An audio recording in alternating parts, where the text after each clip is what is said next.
Dr. Medina Carreira, estava-lhe a dizer que para mim o grande elemento de medo como cidadão é este. O Presidente da República, num dos seus roteiros para a inclusão, foi hoje, encontrou um grupo de uma meia centena de trabalhadores desempregados com uma frontalidade assinalável. De resto, foi ter com eles e falou com eles e disse: meus senhores e minhas senhoras, por acaso havia muitas senhoras no meio, diz: eu não tenho soluções para o vosso problema, não tenho soluções na manga. A única coisa que vos ofereço é a minha solidariedade. Ora, isto vindo do chefe do Estado, dá-me um indicador da volumetria da crise, a ausência de soluções que é... Se o chefe do Estado dissesse coisa diferente, era um mentiroso. Que ele não tem soluções, nem Jesus Cristo teria soluções. Nesta emergência, com a grave crise internacional que paira, o que se pode fazer é subsidiar os mais necessitados. Se Jesus Cristo tivesse tido os fundos estruturais que os governos do professor Cavaco Silva tiveram, tinha tido a oportunidade de fazer qualquer coisa. Mário Crespo, deixe o Jesus Cristo. Se nós tivéssemos escolas que educassem, tribunais que julgassem, políticos que não fossem corruptos, burocracia que fosse aceitável, isto era diferente. Enquanto não resolvermos estes problemas, isto não é diferente. Andamos a enganar uns aos outros. O Presidente da República fez muito bem. Nós tivemos 3 décadas para resolver estes problemas. Sucessivas, com ajudas externas. Mas não resolvemos. Porquê? Bom, porque nunca se resolveu nada de fundo. Porque o país está ao serviço dos partidos políticos. Os partidos políticos não têm interesse em resolver os problemas de fundo. Os partidos políticos principais, o PS e o PSD, vivem das sondagens que vocês apresentam e dos resultados eleitorais. Porque eles têm uma clientela. Os partidos políticos, o PSD e o PS, são basicamente bancos alimentares. Quer dizer, a clique, mais alguns aderentes de circunstância, uns oportunistas, uns arrivistas, vão ter com o partido para tirar dinheiro do Estado. Então, assim, estes partidos têm de viver na manjedoura estadual.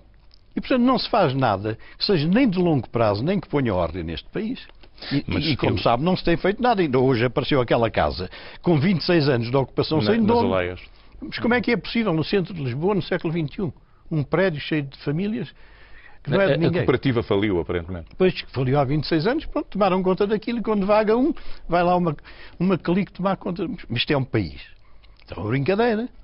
A expectativa como cidadão é que não só do chefe de Estado, mas dos vários atores do poder executivo viessem exatamente propostas de solução. Quer dizer, a situação é má, mas nós estamos... Mas as propostas de solução estão aí.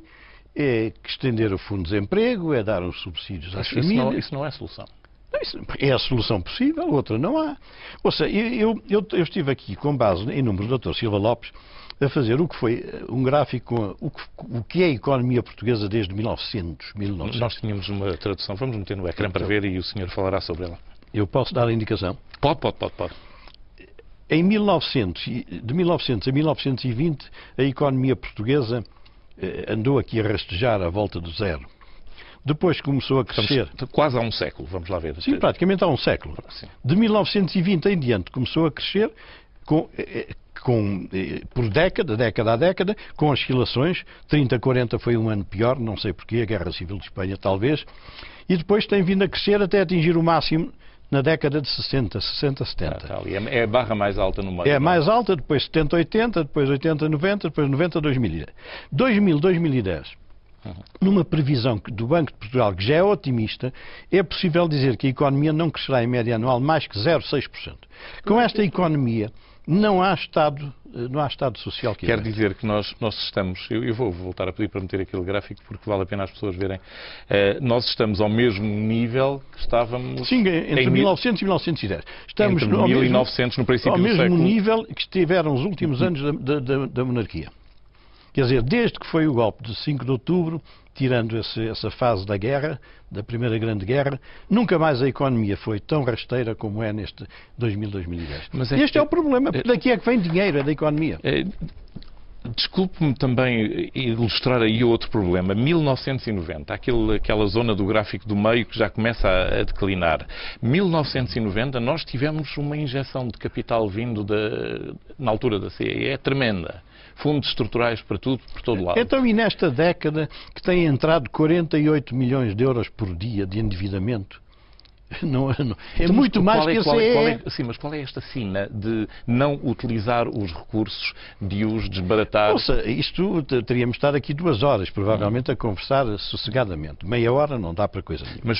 Mas precisamos de abordar uma área de saída, que não seja esta do professor Cavaco Silva dizer que não tem soluções. A Casa da Música no Porto, a Ponte do Mondego em Coimbra, o Centro Cultural de Belém, não sei o quê. As derrapagens. As derrapagens. Bom, tudo custa 2, 3 vezes mais. Já viu alguém ser investigado?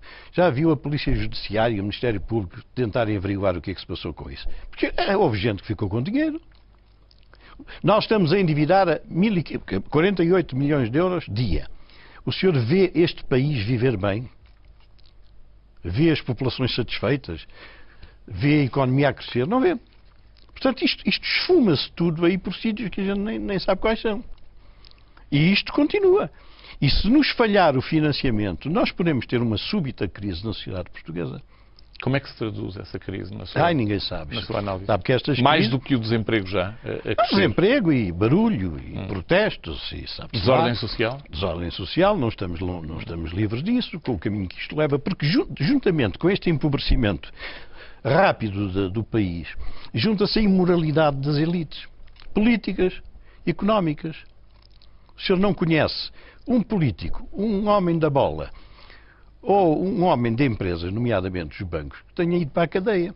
Nada. Não acontece nada. Os casos abrem-se com grandes paventos, os senhores passam aí o dia a transmitir tretas, e depois vai-se esfumando, depois toda a gente se esquece de tudo. É o caso de Portugal, são os submarinos, são os pinheiros, Setúbal, é o Freeport, é o não sei o quê, nada.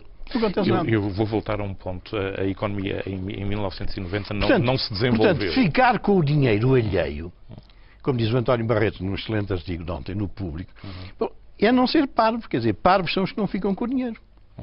E, portanto, o país está nisto. Não espero de um país nestas condições que ele tenha prosperidade. Tenho que esperar porque sou cidadão de um país com uma Constituição estável e é meu direito exigir isso. Meu e de mais 10 milhões. Eu serei um otimista no dia em que começar a ver isto a mudar.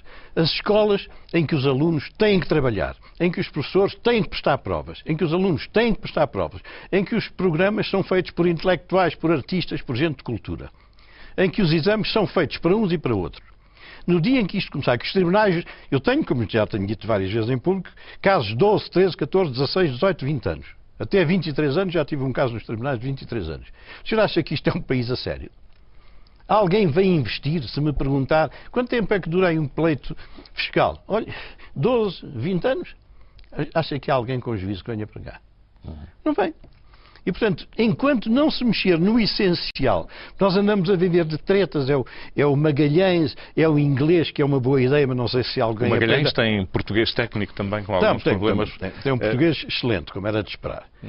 Bom, e, portanto, nós andamos a viver de aparências, o país anda a ser distraído, o país anda a ser embebedado pela classe política.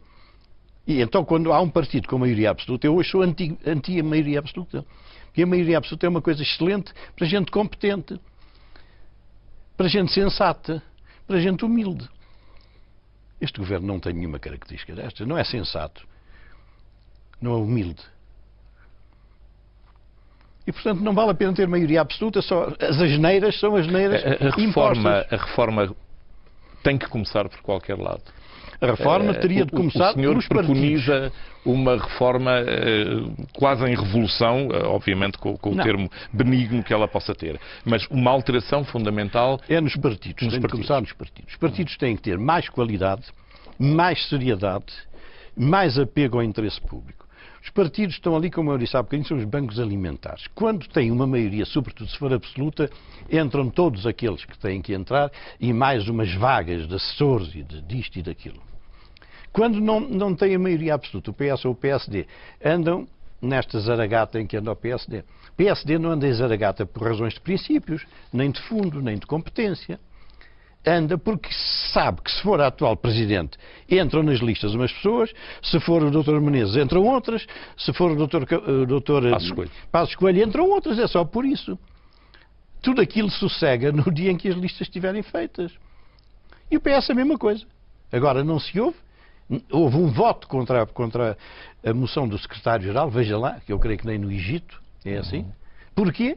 Porque aquela gente toda está à espera de uma maioria absoluta para tomar conta do dinheiro. Então, e o que é que nós fazemos novamente como cidadãos? Tem que se requalificar os partidos. Tem de se atrair gente capaz. Porque nenhum jovem com qualidade hoje vai para um partido político. Doutor Medina Carreira, eu tenho que lhe pedir isto. Uma vez que o meu Estado, que é o seu Estado também, não me providencia soluções... Providencia as possíveis. Não. As possíveis. O Presidente da República diz que não tem soluções. Eu tenho que arranjar soluções como cidadão. Dentro dos mecanismos que eu tenho, que são débeis, como tudo, o voto Mas acha que o voto serve para alguma coisa? Eu já acho que o voto não serve para nada. Se dá a maioria absoluta, é disparate. Se dá a maioria relativa, é disparate. Então o que é que eu faço? Leio o ensaio da lucidez do José Saramago e não voto? Ou voto em branco? Temos que ir olhando para isto. O senhor viveu os últimos anos do Estado Novo. Suponho que não foi aqui. No fim do Estado Novo, dizia-se, isto em democracia há sempre soluções. E a gente pensava que sim, era honestamente que se dizia. E hoje vê-se que esta democracia não há soluções, porque as soluções passam pelos partidos políticos, que são essenciais. Agora, partidos que não sejam isto que anda por aí. O Parlamento é grande demais, o Parlamento é grande demais, as pessoas que estão ali estão num emprego, a maior parte daquelas pessoas não fazem coisa nenhuma, os de lá de trás já são os veteranos, não fazem, os do meio não fazem, e há ali 4 ou 5 de cada partido à frente, todos os dias a discutir. E aquilo é uma discussão absolutamente sem interesse, sem conteúdo, sem dimensão, a zaragatear, a chamar nomes uns aos outros. Novos partidos seria uma solução? Não, novos partidos, ou seja, para que novos partidos? Cada partido novo que se faz é mais uma porta para entrarem 30 sujeitos para ir arranjar um lugar. Quando eu vou falar de princípios, de valores, de ideologia, isso já foi chão que deu uvas, não há já nada nos partidos, isso é conversa fiada. Socialismo, social-democracia. Mas nós precisamos de ter uma carta para navegar. Mário Crespo, os problemas nascem na base, as soluções nascem na base, nascem com a educação, com exigência, com rigor, com disciplina, com exemplo. Num país onde ninguém chega a horas, acha que há alguém que possa levar a sério a organização social. Senhor, quando eu cheguei à casa, o senhor é pontual. Sou. Sempre foi. Sempre fui. Mas quer dizer, ficou surpreendido. Porque não está habituado. Em si não fiquei, mas gostei de constatar. Sim, mas se calhar é um caso único. Portanto, isto não pode ser. Os países da Europa do Norte e do Centro da Europa fizeram-se com rigor, com disciplina, com exigência, com seriedade. Nós não temos nada disto em Portugal. As escolas são uma bandalheira. Estas pseudo-reformas que têm andado a ser feitas são todos uns disparates. Não vão melhorar coisíssima nenhuma. A educação vai ficar igual. Agora querem estender até ao 12º ano, quer dizer, é estender a ignorância até oficializada até ao 12º ano. Porque tem de se começar no princípio, com base, com rigor. Onde é que está a via? Eu ouço o seu diagnóstico com preocupação. Fica incomodado. Fico, claro que fico. Devo-lhe dizer que o seu diagnóstico ainda contém elemento, vamos lá ver, de revolta suficiente para me dar alguma esperança de que essa revolta se concretize. Mas não é preciso revolta nenhuma. O senhor já pensou num novo partido? Já 3 pessoas me convidaram. E? Eu disse que casas de mulher de má vida já há muitas. O senhor tem um poder de síntese. Não, foi o que eu disse, honestamente, foi o que eu disse. Mais uma para quê? Portanto, não seria essa a via? Um partido de... Não. 500 mil empregos ou 300 mil empregos. Não há. O Estado não faz empregos. O Estado pode subsidiar. É isso que são as políticas sociais. Mas o Estado pode criar condições para os grandes empregadores deste país. As autoestradas, que é um disparate. Nós qualquer dia somos o país da Europa com mais densidade de autoestradas. E acha que isso se resolve? Põe lá 1.500 pessoas, coitados, a trabalhar, ainda bem. Agora, o que nós nos vamos endividar com as autoestradas, com juros depois, é que se vai pagar. Este governo não está a perceber que vai ser julgado no pelourinho dentro de meia dúzia de anos. Quando o estrangulamento externo chegar, este governo vai ser réu. Vai ser réu relativamente a este crime que está a ser cometido.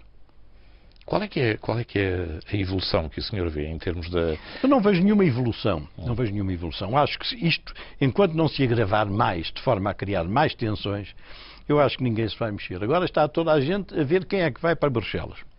E depois, creio que é para São Bento. E depois, creio que é para as câmaras. Não sei. Portanto, o país político está embrenhado nessa grande coisa que é fazer deputados, presidentes de câmaras, vereadores e deputados europeus. É isso que mobiliza os partidos. E, entretanto, a perspectiva de ficar com uma pensão de reforma praticamente com nula... esta economia, se ela não infletir significativamente, nem esse cálculo da OCDE bate certo. É pior, portanto, é pior, a realidade? Com uma economia a crescer 0,5%, 1% ao ano, nem isso é sustentável. Não conseguimos garantir metade da pensão sequer? Não é uma questão de pensão, Mário Crespo. O problema é que esse é um vício analítico da nossa sociedade. O problema não é discutir a saúde, ou a educação, ou as pensões. Em matéria de dinheiro tem que se discutir tudo junto. Porque se não tiver uma visão global, educação, mais saúde, mais pensões, mais subsídios, porque se faltar dinheiro, onde é que se corta? Escolha entre a educação, a saúde, as pensões. Subsídio de desemprego. Corta onde? Não sabe. Não sei. Portanto, se eu tenho que ter uma política financeira global, tenho de dizer, com esta economia nós podemos colocar na área social X. E agora, dentro da área social X, vamos fazer uma opção política para a educação, para as pensões.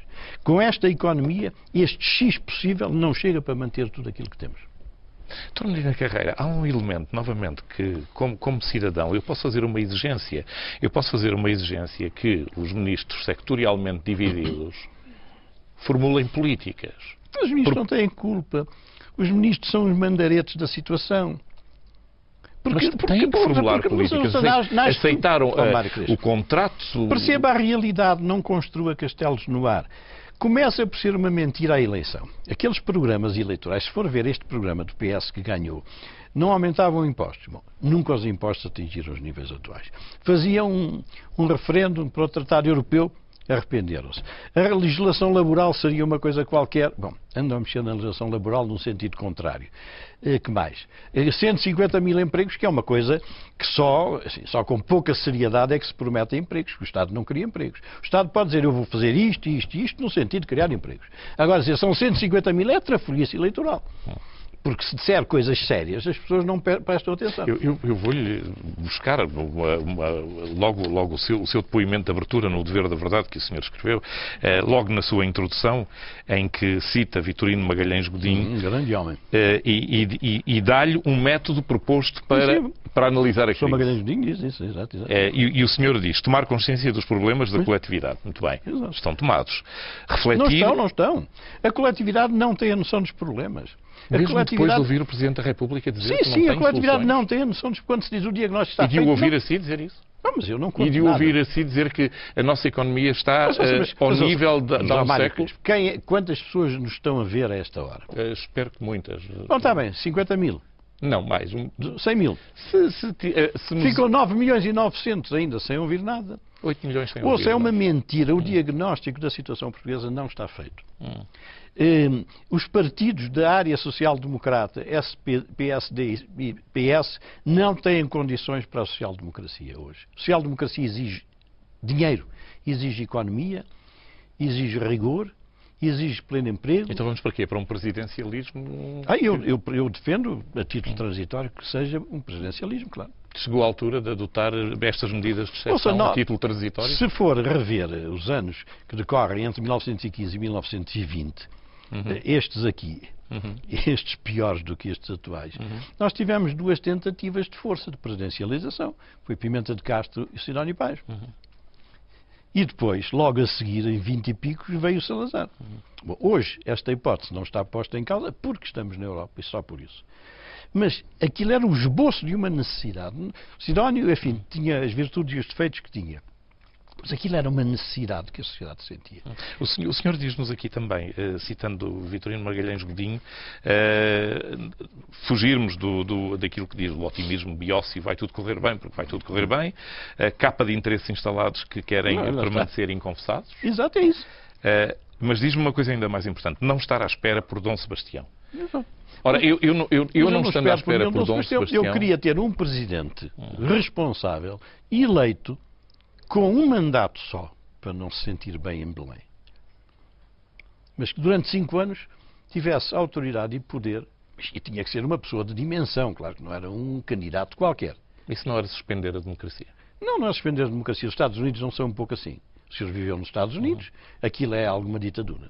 Mas é altamente fiscalizado por um dispositivo parlamentar poderosíssimo. Mas cria-se a fiscalização também. Eu acho que é melhor termos um presidencialismo voluntário, democrático, do que um dia termos um presidencialismo que não queremos e que temos que engolir. Vê essa possibilidade? Eu não vejo tão cedo, mas com esta economia tudo é possível.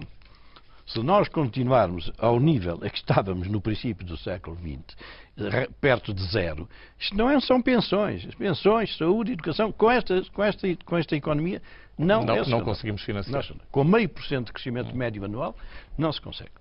E isto não se consegue com despesa pública. Isto só se modifica exportando, vendendo lá fora. E para exportar e vender lá fora temos que fazer preços acessíveis e fazer aquilo que os outros querem comprar. Nós não temos condições. O senhor ia para um pacto nacional de redução de salários para manter empregos, por exemplo? Não, neste momento há quem defenda, o Dr. Silva Lopes, enfim, uma pessoa de alta credibilidade, defende isso, e há pessoas no estrangeiro que também defendem. É uma medida possível.